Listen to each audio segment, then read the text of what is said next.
Thanks again for joining, everyone. I think we've given enough time, so everyone that's joining will have the opportunity to see the full program here. Once again, I am Robert Van Branken. I am the launch specialist here at the Podcast Consultant, and today is our webinar on podcast production workflow, saving time without sacrificing quality. Just before we get started, I'll go over a couple of things, go over our agenda. You should know from the start, though, that we will have an opportunity for Q&A at the end. So if you look on the bottom of your screen, right to the right of the share button, there's a Q&A section. So go ahead and put your questions there throughout the conversation, and at the end, I'll have a chance to answer them.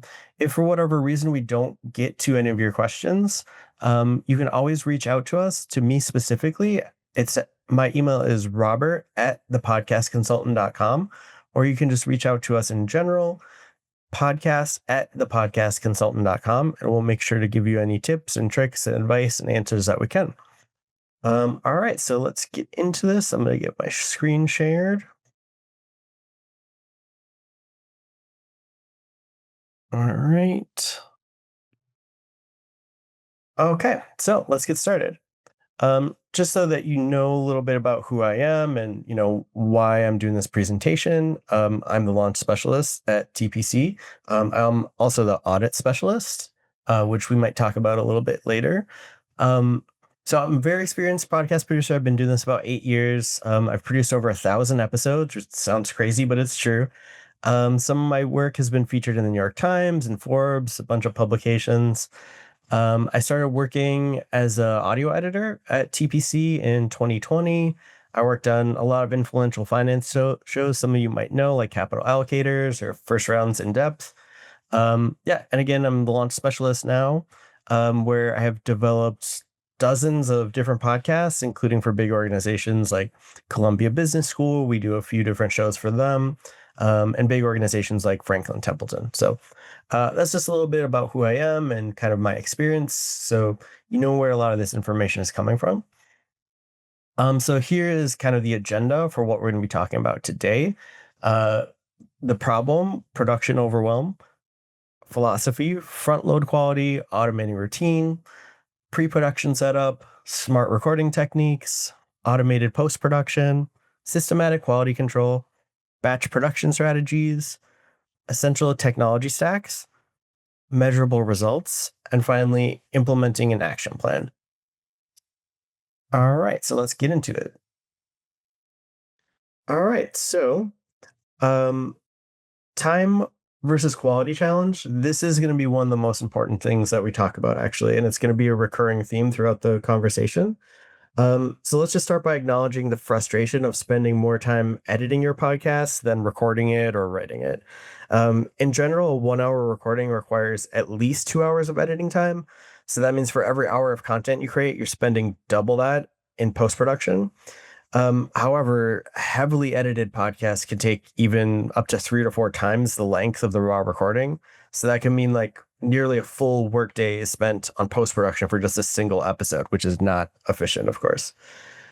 I also want to mention, just as we go throughout this process, a lot of these are going to be aimed, these tips and tricks are going to be aimed at people who are kind of DIY podcasters and do a lot of the editing yourself. But I will say, even if you are working with an editor, all of these things will still apply because they're going to make it a lot easier for your editor to give you the highest quality content as quickly as possible. So just keep that in mind as we go throughout the presentation. So yeah, like I was saying, there's a lot of frustration with just spending way more time on post-production than the actual recording or writing of these episodes. Something that's even more concerning is that a lot of podcasting projects that were started, in this 2020 COVID boom where everyone was working from home and on Zoom, a lot of those projects from that big podcast boom have been completely abandoned at this point. As people started to return to work in their normal life, they just couldn't keep up with their podcast production workflow.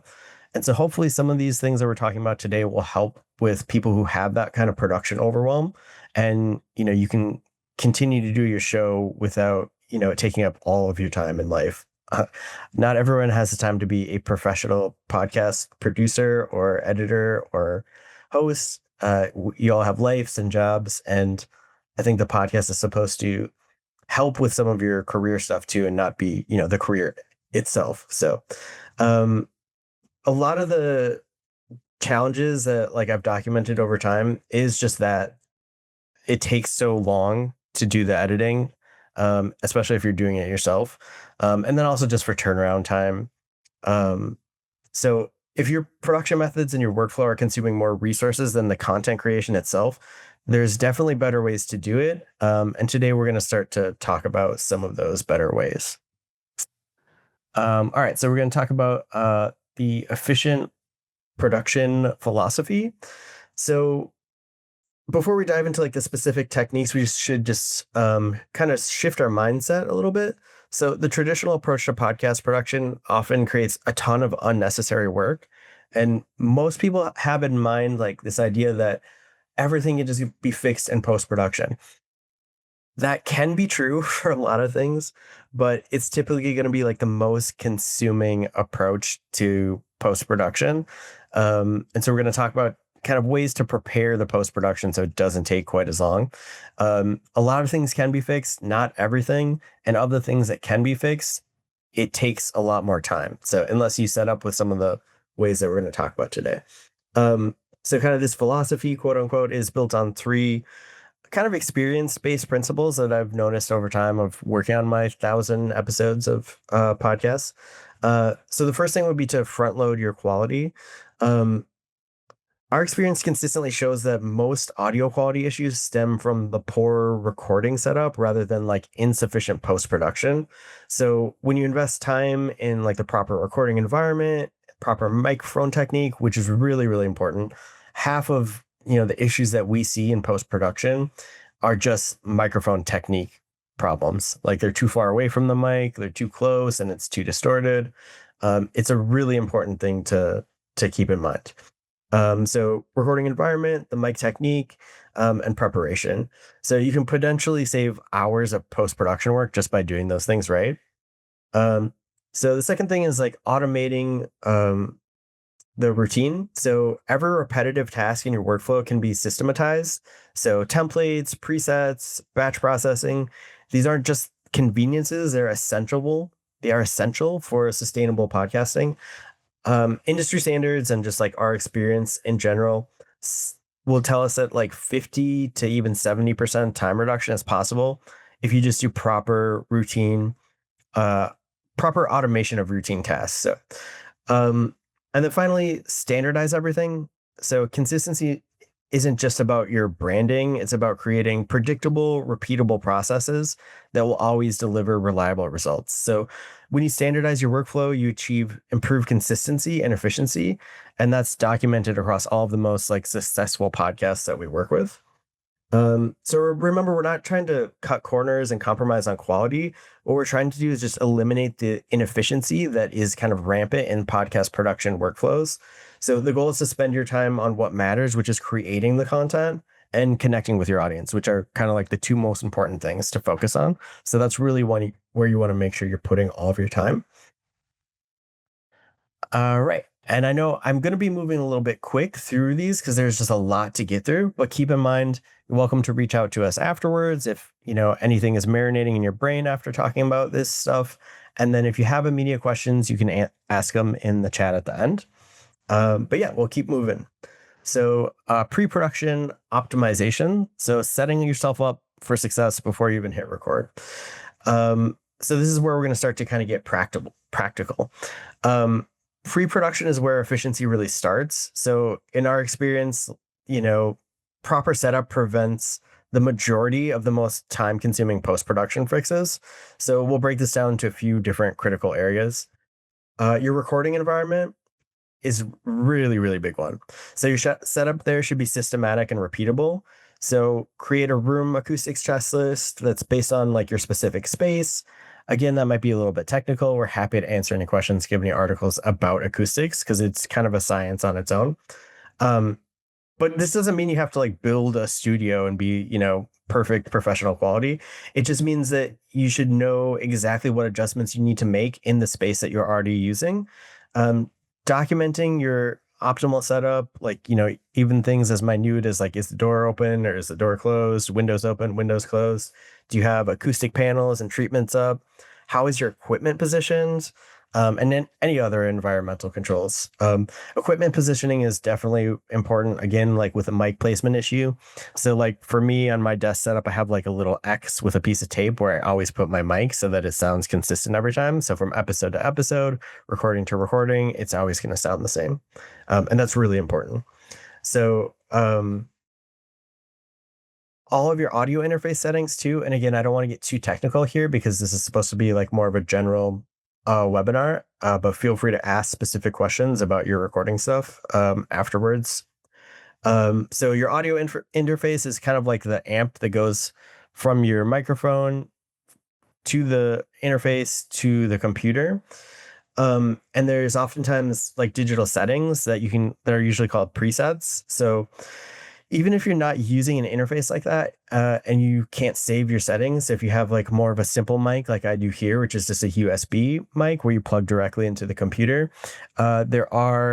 sometimes there are and sometimes there aren't, I guess, depending on the model, like volume gain input and stuff that you can set up ahead of time, and you want to just like make sure that it's exactly the same every time. So make sure that you document those and they're easily recallable. So input levels, as far as when you get into the digital recording workstation, so if you're using Audacity or Logic or whatever it might be to record, you can also save your EQ settings, your monitor preferences, and the routing configurations. Again, all kind of technical stuff that I'm happy to answer details in the end. But the main idea is that you can always recall the same settings every time, that you consistently use those. The other thing that's really important is to maintain a backup recording system. So this could be just like your smartphone recording yourself simultaneously, or you can have a second track in your software. It's easy to set up and it could potentially save an entire episode. There are really great programs now, like Audio Hijack is one that I use, where it's a desktop-based app. You can just hit record and it records all of the audio going into and out of your computer.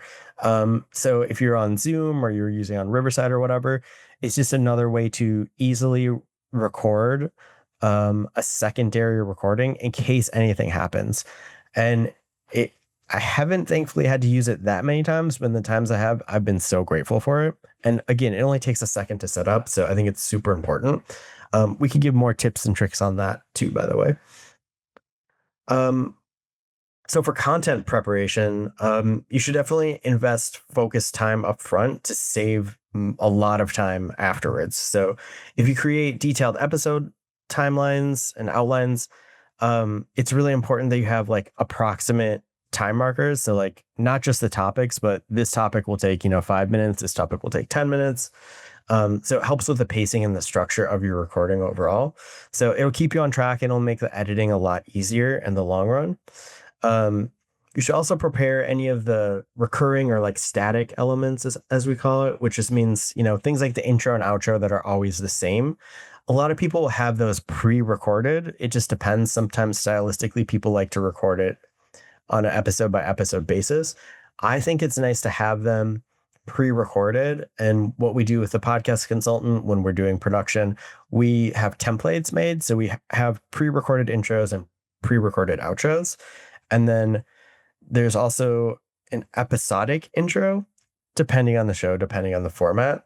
So those at least should be written out ahead of time, as well as like your episode wrap up, or if you have a call to action content at the end, you want to send people to your website, whatever it might be.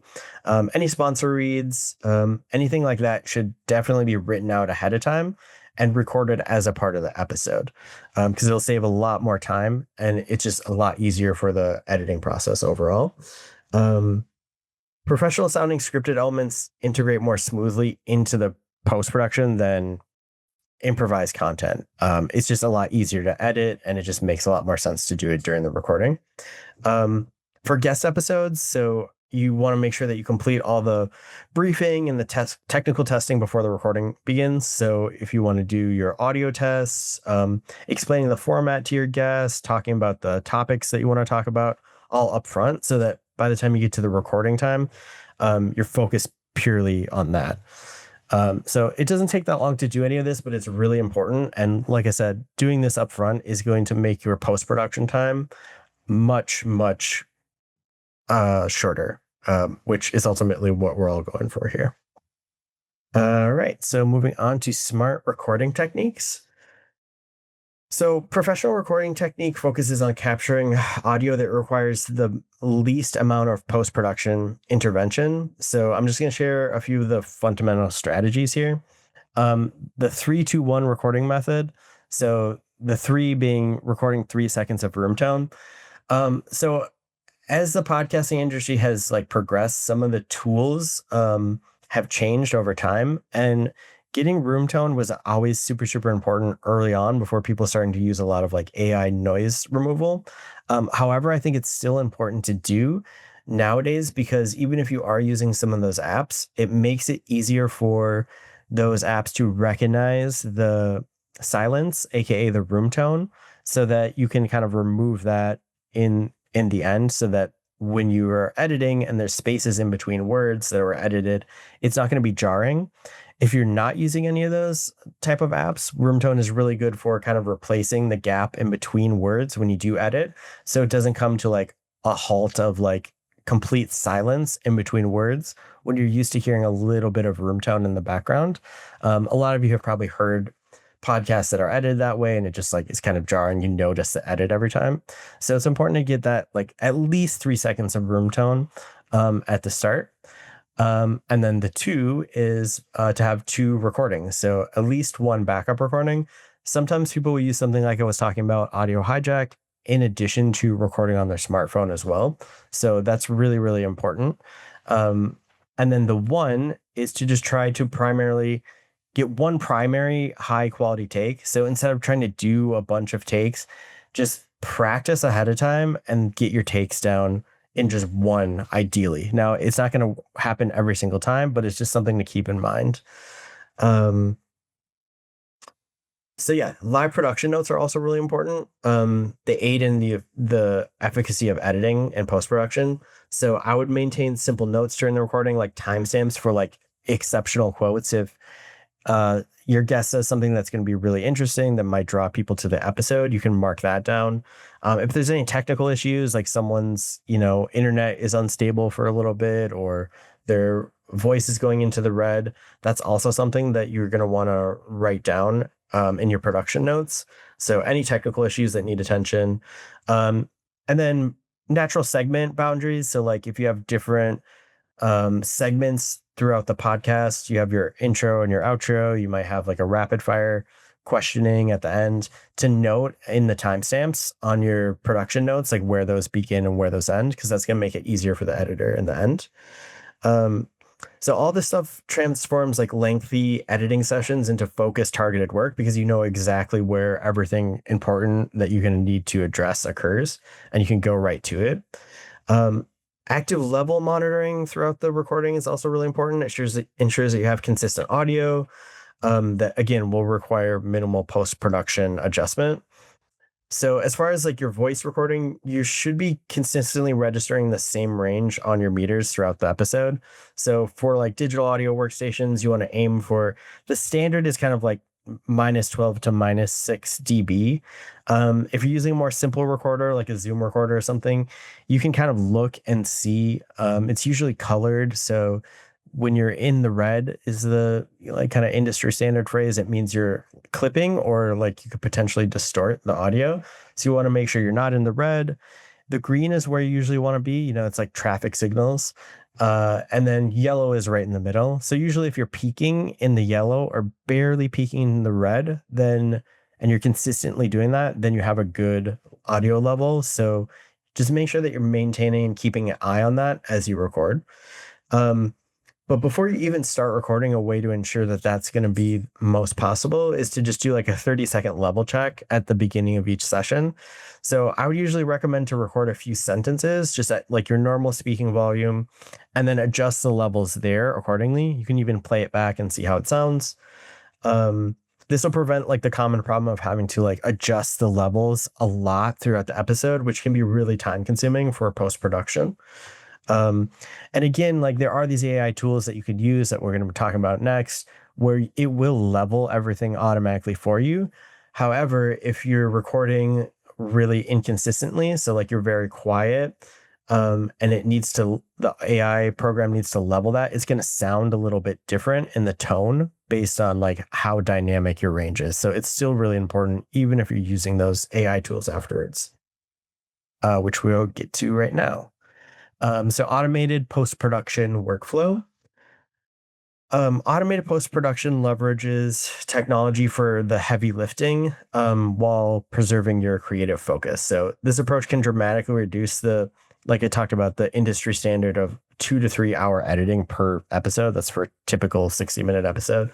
Um, so the first one involves automated audio cleanup, which really takes like less than 5 minutes. So create noise reduction presets based on your specific recording environment. Most professional audio editing software allows you to analyze the room tone and create those custom noise reduction profiles, which is why I was talking about the 3 second thing where you record a little bit of room tone.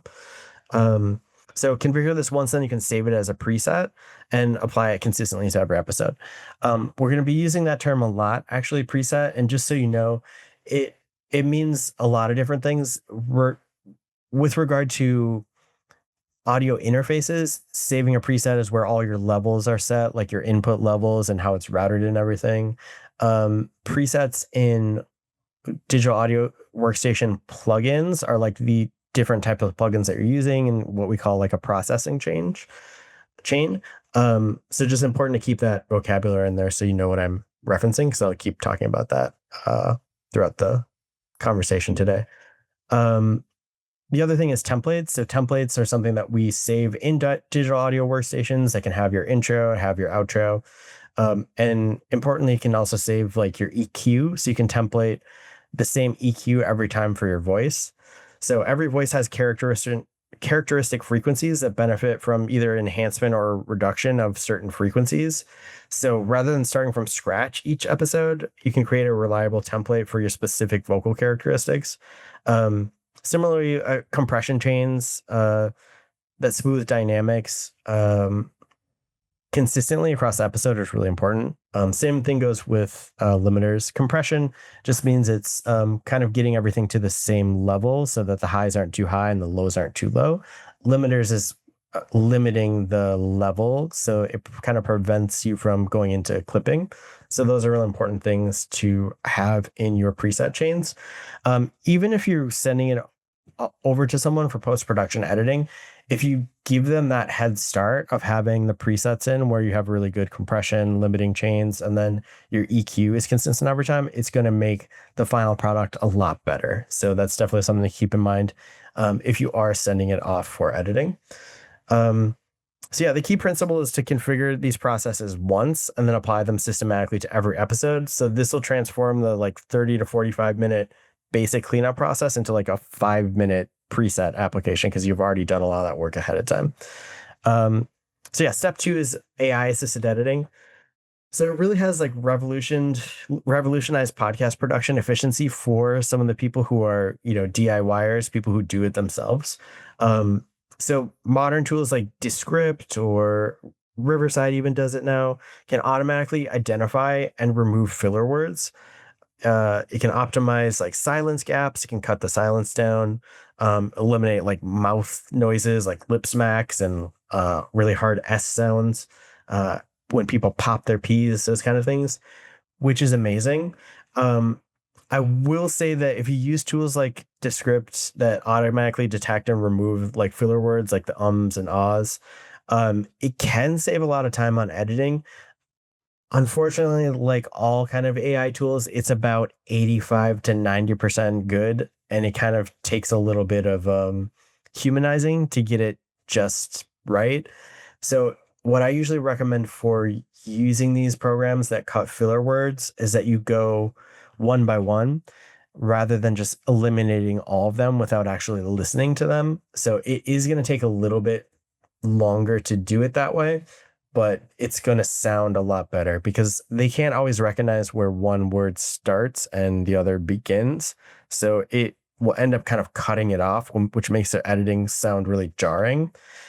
So in the script specifically, you can have it identify all of the filler words, and you can click basically click a down arrow and it'll go to each next one, and you can decide whether you want to cut it or keep it, and you can kind of figure out exactly where the word ends and the next one begins so that it's a clean edit. Um, Something that's really important to know in editing that when I was first starting years ago really resonated with me is that people aren't going to necessarily notice every and ah that you leave in. But if you cut out an or ah and it kind of is jumpy and it cuts off a little bit of the word, people are definitely going to notice.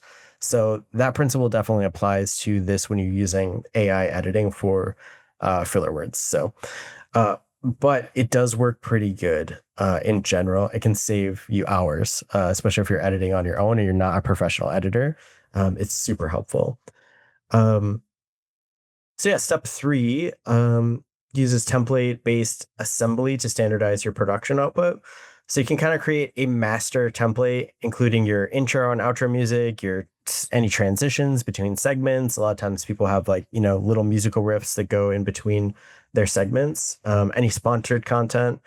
And so it's kind of like having those in as placeholders so that when you go to arrange the final episode, everything's kind of already there. You just start to work on, the audio that you imported from the interview, and most of that assembly work is kind of pre-completed and it's in the places that it needs to be, in the duration of the show. So it definitely saves a lot of time for assembly and post-production. Your intro and outro should maintain consistent length and positioning. So proper fade-ins and proper fade-outs can all be pre-applied. So, when you're fading out from the intro, the music fades into the interview. You can have that the same every time. So that'll offer, let's say, some consistency, and it'll just save some time. If it's pre-mixed and positioned. Same thing for music beds. If you're doing ad reads, you can have a music bed that fades in and fades out, is the right length, is at the right level. It's going to just make it a lot easier when you're putting together your episode in post-production. So yeah, I would definitely recommend putting together those templates. And if anyone has questions about templates or creating templates afterwards, I can help talk about that. Pretty much every program allows you to create those type of templates where you import your intros, your outros, your music, get everything faded how you want. You can save it as a template. It's there for you every time. Will hugely save tons of time for you. So definitely recommend doing that. Yeah, it can save up to, 45 minutes or an hour, and get it down to 15 minutes of work that you do once, basically. And then every time you open your digital audio workstation, you have your template set. So super important. All right, so move on to the next one here, which is quality control checkpoints. So let's see. Systematic quality control maintains professional standards without excessive analysis. The key is creating focused checkpoints that identify issues and quickly and reliably. Your technical quality review should require about 3 minutes, and it covers 4 essential elements. So the audio levels must consistently hit between -16 and -20 LUFS, which is how we measure standard loudness. So LUFS just means, it stands for loudness units full scale. So just it's the average loudness throughout the length of the recording. So for optimal streaming and platform compatibility, every podcast platform wants you to be between 16 and 20 LUFS is how they say it. So it's just an industry standard thing that you just have to have if you want to have a professional sounding podcast that's as loud as the other podcasts, that when you switch from one episode to the next, it's always standard. So it's really important there. So check for clipping or distortion. You can actually scan the waveforms visually for harsh or distorted sounds. So a waveform is just the kind of the visual representation of the audio. You have probably all kind of seen that if you're working in your digital audio workstation. But it's basically just the higher it goes up, the louder it is, the lower it goes down, the quieter it is. So you can check for distortion just by looking at that visually. And then over time, when you listen to that and follow along visually, you'll be able to tell just by looking what might be too quiet or too loud or might indicate clipping. You want to verify that the background noise levels remain under 60 dB. So you can see that in the meters usually. Typically, a good way to do that is just like if your air conditioner or your fan or your HVAC system is on and running, maybe you live near a road where there's lots of traffic, you could kind of see like in the meters if it's moving up or down, like above that minus 60 dB. If it's under 60 dB, then it'll be really easy to remove in post production.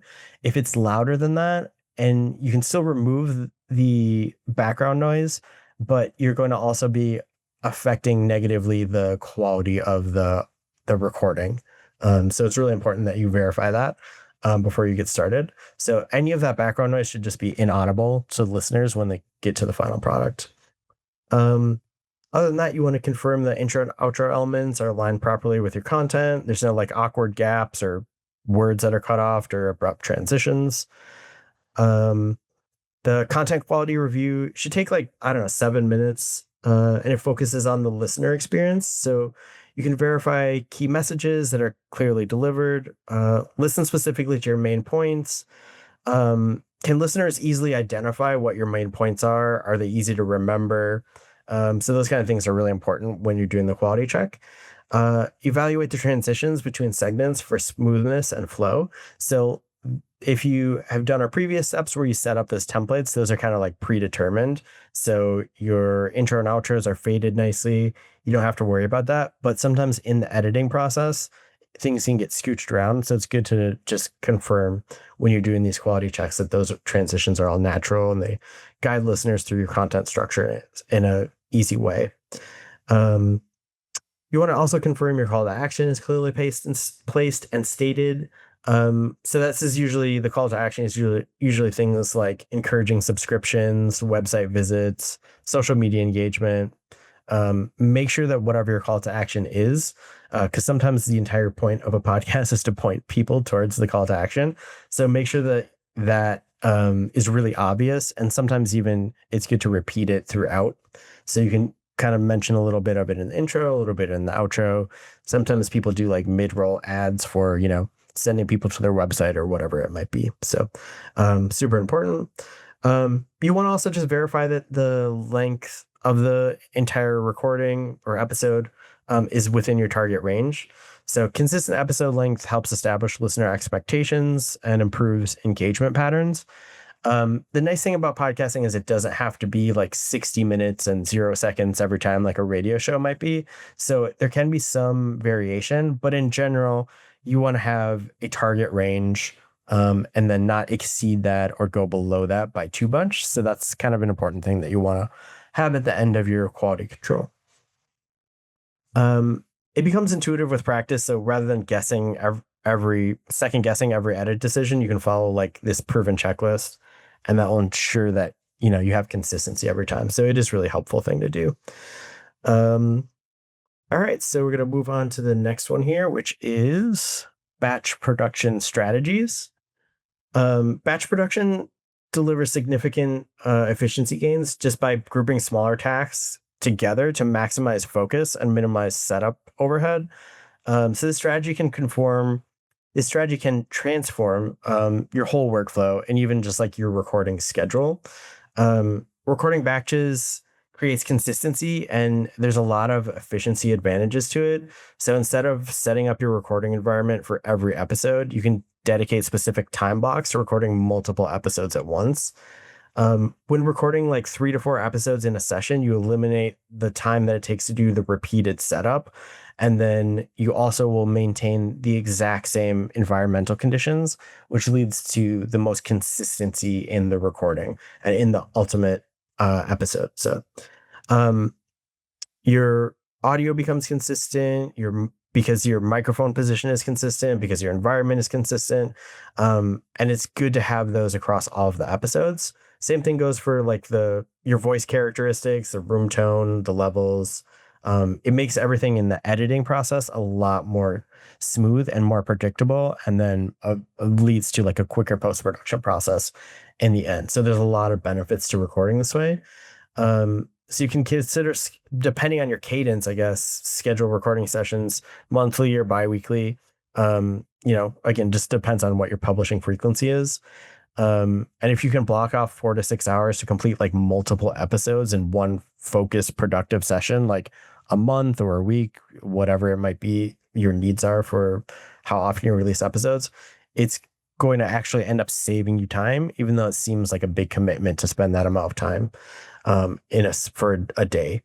Um, and then editing batches leverages psychological principles of task consistency. So, like, I call it kind of like being in the zone when I'm doing my editing. So when I edit like multiple episodes consecutively, like one after the next, I keep in this like zone, this like editing mindset, and I end up working way faster than if I was editing an individual episode and then going on and like writing the show notes or going on and, writing promo content or whatever it might be. So for whatever reasons, you like your ears stay trained in on what you're doing if you keep doing like editing after editing instead of changing tasks. So I highly recommend doing it that way when you're doing these batch recordings. But also your ears get tired at some point. So don't push yourself too hard because eventually it's not going to work forever. So you can't do like 8 hours of editing in a row. You're going to have to give your ears a break over time. But I definitely recommend trying to do a couple uh, at least before moving on to other podcast related tasks. So, um, yeah, you remember the template settings, you develop efficient rhythm, and it accelerates each episode's like production process. So, you can even designate like specific editing days for processing all the recording content. So you'll be surprised how much faster it goes, like really not switching between tasks. So highly recommend that. Um, Same thing for publishing and other things that are related to publishing. So that could be writing show notes, that could be, um, writing promo content for your posts or whatever. But so these publishing batches will streamline distribution and marketing processes instead of handling upload, scheduling, and promotion tasks individually for each episode. You can batch them into focused work sessions of just like uploading. So a lot of times you can just schedule episodes ahead of time. So if you record 4 or 5 episodes and then you get to this point where you're publishing the batches, then it goes a lot faster if you just like publishing, and then scheduling the episodes for, every other week or whatever. Once they're uploaded to whatever your RSS feed host is. So highly recommend that. So it's just the same principle throughout all these different batch production strategies. And that same psychology goes into it. Like you kind of stay in the zone for whatever you're doing and it makes it go a lot faster than when you're switching from, kind of being scattered brain, switching different tasks. So highly recommend that. All right. I'll move on to the next one here. All right. Essential tools and technology. The right tools for maximum efficiency. All right. Just give me a second while I take a sip.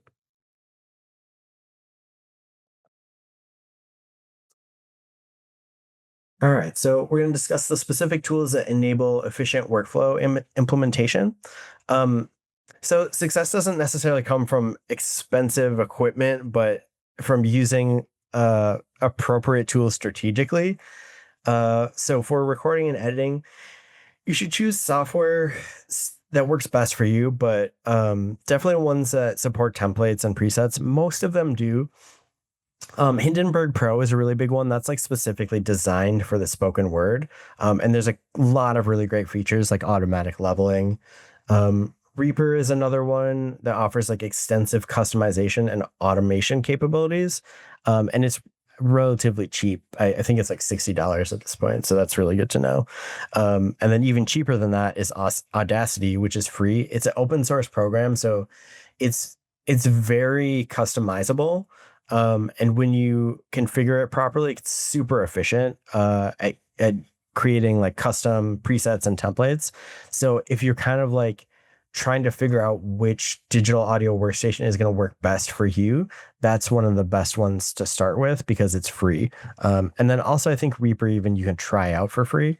So that's something to keep in mind if you're looking for, a new digital audio workstation to do your editing. So I mean, the critical factor isn't which specific tool you use, though. It's like how you can figure it and how you're using it. So if you invest again that initial time in like creating these templates, saving your presets, organizing your workspace for maximum efficiency, it's going to help you out in the long run. Um, so AI powered assistance provides the most significant time saving opportunities. Like again, like I was talking about Descript with the filler words, but you just have to be careful with that. And it's the same with any AI thing. So like there's a lot of transcript creators out there that use AI technology, like Otter.ai is one. It provides really accurate and useful transcriptions, and even will do things like show notes and help you write blog posts, etc. But you just have to like, it needs to be humanized. It's about 85% of the way there, especially with things like name pronunciation, terms that are less common that might be industry specific. It might misinterpret those, and then in the transcription, it'll be wrong. So it takes a huge amount of the work out of transcribing specifically, because that's one of the most tedious tasks. But again, it's not 100% there. However, if it's 85% there, it saves you 85% of the time you would have to spend writing it out anyway. So highly recommend that. Auphonic is also really great. I use Auphonic a lot. It's just kind of like a preference because different AI enhancement things sound a little bit different. At the Podcast Consultant, we're mostly using programs like Hush or Adobe Enhance, which some of you might be familiar with. So it will automatically adjust the levels. It'll reduce the noise. Auphonic actually lets you add an intro and outro, so like you can have a complete production process just by uploading your content, and the intro and outro will already be added, and it will also do all of the leveling and noise reduction for you. So that's a huge time saver, especially for some of you, those of you out there who are DIY podcasters. So yeah, and then of course there's things that a lot of you might already be familiar with, Trello, Slack, these kind of things that are meant for tracking kind of anything in business, but we can use them for tracking production stages and deadlines. And then cloud-based workflow is really important. We're always using Google Drive and Dropbox for file sharing and for backups, for sharing throughout your team. So like if a lot of people need to approve things before they go out, I think Trello is really good for that because it has like these boards that you can move things through the process for. Yeah, so all that is super, super important. And a lot of these things are huge time savers if they're used right. All right, so getting close to the end here, but some of the things that we've talked about today, we just want to talk about the efficient production results. So basically what you'll achieve with this workflow. So in my experience, you can expect like a potential reduction of like 50% of time put in this post-production process if these strategies are all implemented properly. So if you're currently spend like 3.5 hours editing each episode, which again is kind of like the industry standard for that 60-minute episode, you could reduce that to under 2 hours. And you would, if you follow everything properly, you're not only just like saving time, but you're actually going to be improving the quality of the show and the consistency, which is super, super important. So you can be 2 to 3 times more consistent and 2 to 3 times better quality just because having these systems set up instead of relying on memory. You have these checklists, you have templates, you have presets. It's really, really going to save a lot of time in addition to making it a higher quality product. So, but yeah, most importantly, you'll achieve like a significant improvement in the turnaround time, which, especially some of if you're doing weekly podcasts is super, super important. So it kind of doing all this stuff shifts your time being used from more of being a podcast producer to being a podcast creator, which is kind of what you want. So I would say the next steps, now that you've learned some of these things, is to audit your current workflow and identify where the bottlenecks are. Again, I mentioned in the beginning, I am an audit specialist too. So a lot of people come to us for audits like, hey, what are we doing wrong in our production flow? How can we make these improvements? So I highly recommend that you audit your current workflow, just see what is and what isn't working. And then, of course, setting up templates and presets for whatever tools you're using. Experiment with that and see how much time it saves. Over time, you'll land on one that really works. And then, just practice it. Try it with your next workflow and kind of measure how long it takes from what were you doing before to what the new workflow is, try to make improvements on that. And then over time, again, like I said, you'll land on something that works for you. Yeah. So yeah, thanks everyone for listening to me go over all these techniques. I hope that it's helpful.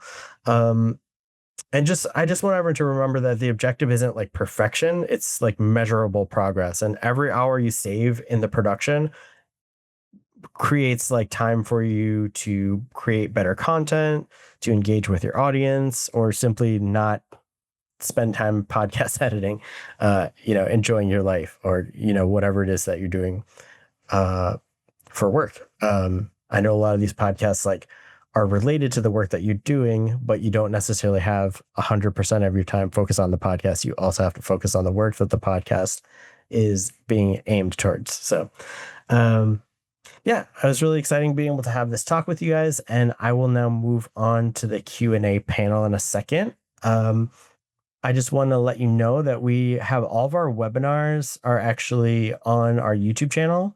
And so one that you might want to check out is one I did recently on 10 proven podcast growth strategies. So that's available on our blog and that's available on our YouTube channel. So yeah, we also have studio setup tips, podcasting strategies, stuff on audio quality, gear recommendations. There's an insane amount of information that's on our blog. So please make sure to check that out. All right. So I'm going to open up the Q&A here and see what we have. And again, happy to answer any questions. After we'll be able to email us too. So if I don't get a chance to answer your question, please email me at robert@thepodcastconsultant.com. All right. So someone has a question here. Dawn is asking about XLR versus USB. What is the difference? Okay, that's a really great question because XLR microphones it's the one that has kind of like the 3-prong big metal thing that you plug into an interface that then is plugged into your computer. Ultimately, those are going to give you the best sound quality because they're really meant for like live recording and they have more power. The amp is powering it. You typically will get a better sound out of an XLR. However, it takes a little bit of extra setup because you have to have that interface. So that can also cause, especially if you're traveling around, it can take longer to set up. There's also different issues that you might have because the more equipment you bring in, the more potential there is for, missing something or messing something up. USB plugs directly into your computer. That's the one I'm using right now. So you can kind of hear what it sounds like. For most people who aren't audiophiles and are just listening, on their earbuds or in their car to the podcast, they're not going to notice a huge difference between the XLR and the USB. So if you're the type of person who wants to listen back to your show with good headphones, you'll be able to tell the difference. However, not everybody will. Most professional podcasters, I will say, though, are using XLR cords just because you do end up getting that quality. You're kind of like balancing between how much time do you want to spend getting the setup, how like mobile your setup is, how simple your setup is versus like, the audiophile quality sound. So, but yeah, that's a great question. Okay. Okay. Chris has a question. Should I record locally or use remote recording like apps in the cloud? That is a great question too. So usually like if you can record locally, which means like to your digital audio workstation versus like on Zoom, you're going to get a much better quality sound.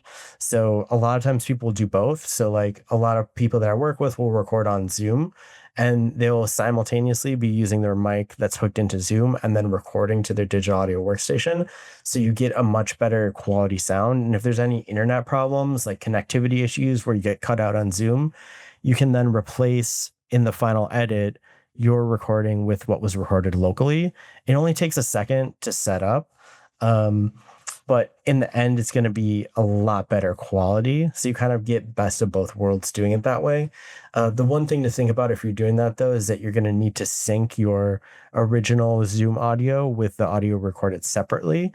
However, if you're working with a professional editor, that's really easy. And there is ways to sync it up. So you would basically just bring in both recordings and then you just line up your locally recorded audio with the Zoom recorded audio, and then you can delete the Zoom recorded audio once it's synced and you're good to go. So yeah, that's a great question. But all right, I have a question from Nate here. Any tips for improving audio quality submitted by guests who don't have the best mic slash gear? That is a great question, Nate, and that's something that comes up all the time.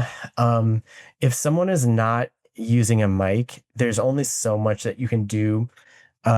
A lot of it ends up just being in post production. So if you're using tools like I had mentioned before, Auphonic is a really great one. So you can kind of get someone from going from a no mic Zoom quality to about a decent USB level in how it's going to sound over time. So Auphonic would be great for that. Adobe Enhance would be great for that. So I would experiment and see how that goes. Something that you should know in general is like if you are recording sans mic in a remote recording, you typically in a laptop, right, the built-in mic is going to be like kind of above the keyboard. So you kind of have to have them move as close as possible and even kind of like lean into that built-in mic. Because if they're close enough to that built-in mic and they're speaking at a normal like volume, you will get it close enough. So if they're sitting far back in a big echoey room, like it's not going to be the best sound, but if they lean in a little bit, it might help. This is mostly cost prohibitive to a lot of people, but some of the shows that we work with will actually like send people a cheap mic. Like the USB mics I was talking about now, like technology has improved to the point where they can make them pretty cheap. So you can get a decent mic that's $60 or so that you can send like an Amazon link to someone and you can say, hey, you keep this. It's, a gift for you for coming on the show. And then you get better quality. So if you can afford that, there's one called the Samson Q2U, which is available widely on Amazon or wherever else. That's a really good mic and it's like easy to set up, sounds good, is inexpensive. So that might be something too. So yeah, those are some of the tools that you can do because it's a very common thing. I would also say not to worry too much about it because it's so common now. Like I had referenced before, like in that 2020 boom, everybody was on Zoom, and it's so common that like the professional podcaster who is the host has a nice setup, and then the guest doesn't really have one. They're just joining via Zoom. It's so common now that do your best, but don't stress too much about it because it's kind of par for the course at this point that the guests are not going to have as good quality audio as you. The other thing they could potentially do, and this doesn't apply to everybody, is to record in person with someone. And then if you have an extra mic, you can make sure that they don't have to worry about that. They just come in and they can use your secondary mic. So, but yeah, great question. Let me see if we have anything else here. Creating templates. Okay. So Jerry's asking about how you create templates in your DAW. It's really easy. So basically you would open up a new session and you drag in your static intro, your static outro, you kind of arrange them where you want, put in your music, set up your vocal chain. And then you basically just save. When you go to save, you hit save as. So save as template. And then from there on out, you open a new project, you open new template, and then you select that, you have it saved, get all of your content in there, and you're good to go. So it's pretty simple. And you can probably Google for whatever DAW you're using, how exactly to do it, but it's pretty simple. All right, I have one here from Gabby talking about remote recording. Is it better for the guest to use AirPods or the cable ones? Okay, that's a really great question, actually. So AirPods are so common now that people are often just show up with them on. I usually recommend that they don't use AirPods. The reason being is that with a lot of these programs like Zoom or Riverside, if you're not careful when you're selecting your mic and your headphones, it will sometimes default to using your headphones as your mic, which technically works but does not sound good. So somebody might show up with a mic, they might put their earbuds in, but then for whatever reason, their programs recognize their earbuds as both a mic and headphone combo. So that kind of like defeats the purpose of having a mic. The other thing is I've had them die, during halfway through an interview where someone all of a sudden they can't hear because their batteries died. It can also cause like interference between the mic and the headphones, which can cause to like audio issues. So I always recommend, if possible, that people use the cabled ones. And it doesn't matter what kind, because it's just being used to listen. So like, if you've ever been on like a Delta flight, they give you those free headphones that are like kind of a plug-in. So even something as simple as that is going to be better than AirPods overall. So I usually like to mention that when I'm booking a recording, like, hey, we prefer if you use headphones. And if you are using headphones, we prefer that they be wired headphones. So that's a great question, Gabby. If you can get people to use the cabled ones, it's going to be much better. Right. Gabby also asks one more. What would be a good list to send a guest to prepare to record remotely?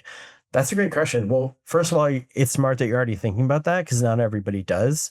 If you follow up with me, I can give you a template of what's kind of a checklist for how people can record remotely. Um, if you're using Riverside has a really great one. They have a tutorial and has a video that's like, if you're joining Riverside for the first time, here's the things that you need to do. And then there's also a page that accompanies that gives all sorts of tips. But there's just, depending on your show, there's a bunch of different things that you could include in that list.